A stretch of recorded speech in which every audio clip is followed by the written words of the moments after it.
বিভিন্ন জায়গায় শিল্প প্রতিষ্ঠানে হামলা, ভাঙচুর, অগ্নিসংযোগের ঘটনা পর্যালোচনায় বুধবার স্বরাষ্ট্র মন্ত্রণালয়ে বৈঠকে বসেন অন্তর্বর্তী সরকারের বেশ কয়েকজন উপদেষ্টা। এতে পুলিশ প্রধানসহ বিভিন্ন বাহিনীর শীর্ষ কর্মকর্তারাও ছিলেন।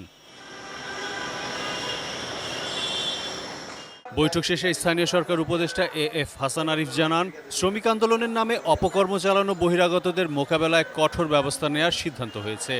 শ্রম উপদেষ্টা আসিফ মাহমুদ সজীব ভুইয়া জানান, শ্রমিক এবং শ্রমিকদের দাবি দাওয়া নিয়ে যারা কাজ করেন তারাও চলমান আন্দোলন সম্পর্কে জানেন না। অ্যারেস্ট হতে পারে, ডিটেনশন হতে পারে, রাস্তা বন্ধ করে দেওয়া মানে তো 50 জন মিলে যদি রাস্তায় বসে পড়ে 5-50 লক্ষ লোকের অসুবিধা হচ্ছে, আসা যাওয়ায় ইকোনমির অসুবিধা হচ্ছে।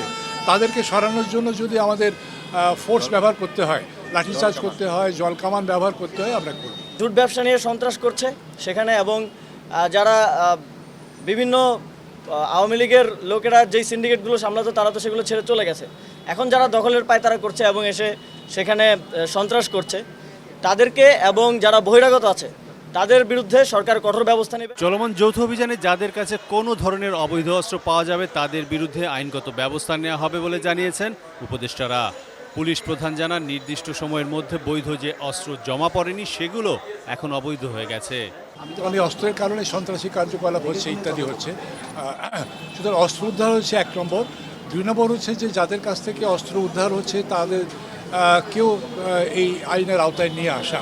অনেক অস্ত্র ইতিমধ্যে পাচ্ছি, অনেক জায়গায় অস্ত্র ফেলে যাচ্ছে কেউ, অনেক জায়গায় আমরা গত রাত থেকে কিন্তু অভিযান শুরু করছি, আপনি দেখেছেন। সেই অভিযানে একটা ইম্প্যাক্ট পড়তেছে।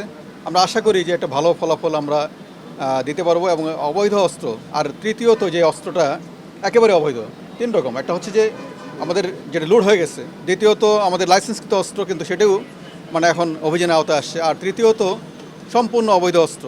স্বরাষ্ট্র উপদেষ্টা জানিয়েছেন, পুলিশের ভাবমূর্তি ধীরে ধীরে উন্নতি হচ্ছে। কাজের মধ্য দিয়ে পুলিশ সদস্যদের নিজেদেরকেই তাদের ভাবমূর্তি উন্নতি করতে হবে বলেন স্থানীয় সরকার উপদেষ্টা। ইমেজ আস্তে আস্তে কিন্তু উন্নত হচ্ছে, মানে এটা আমার কাছে এরকম কোনো কিছু নাই যে আমি একদিনে সব উন্নতি করে ফেলবো। এটা আস্তে আস্তে হবে, যেহেতু তাদের আপনারা যেটা আইডেন্টিফাই করছেন কারেক্ট, বাট আমি তো একদিনে এটা কিছু পারবো না, আপনারা আমাকে সময় দিতে হবে। বিগত দিনের তার বছরের পর বছর অপকর্মের কারণে আজকে পুলিশের যে মনোবল ভেঙে গেছে, এটা তো একটা ট্যাবলেট খাইয়ে দূর হবে না। পুলিশ প্রধান জানান, ছাত্র জনতার আন্দোলনের পর পুলিশে ব্যাপক রদবদল হয়েছে। যারা বিভিন্ন অন্যায়ের সাথে জড়িত তাদের বিরুদ্ধে ব্যবস্থা নেওয়া হয়েছে।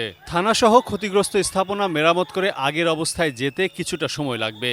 সে সময় 54 জন পুলিশ সদস্যের মৃত্যু হয়েছে বলেও জানান আইজিপি। আমরা অ্যাকশন কিন্তু চলমান, এটা আছে। আপনি দেখেছেন যে আমাদের বাহিনীর 2 জন এক্স প্রধান তারাও কিন্তু অ্যারেস্ট হয়েছে। তো যারা মামলার আসামি, যারা বিভিন্নভাবে বিভিন্ন রকম কার্যকলাপের সাথে জড়িত ছিল, যারা এই দুর্নীতি থেকে আরম্ভ করে অন্যায় অনিয়ম, সবাই কিন্তু আইনের আওতায় আসবে। যে ছাত্র জনতা যে বিপ্লব, যার মাধ্যমে আমরা নতুন বাংলাদেশ গড়ার সুযোগ পেয়েছি, সেখানে আমাদের পুলিশের কিন্তু আত্মত্যাগ আছে। আমাদের 44 জন সদস্য তারা এখানে শহীদ হয়েছেন, এবং আমাদের ছাত্র জনতার বিশাল অংশ তারা কিন্তু ক্ষতিগ্রস্ত হয়েছে। আরিফ জামাল, এটি নিউজ, ঢাকা।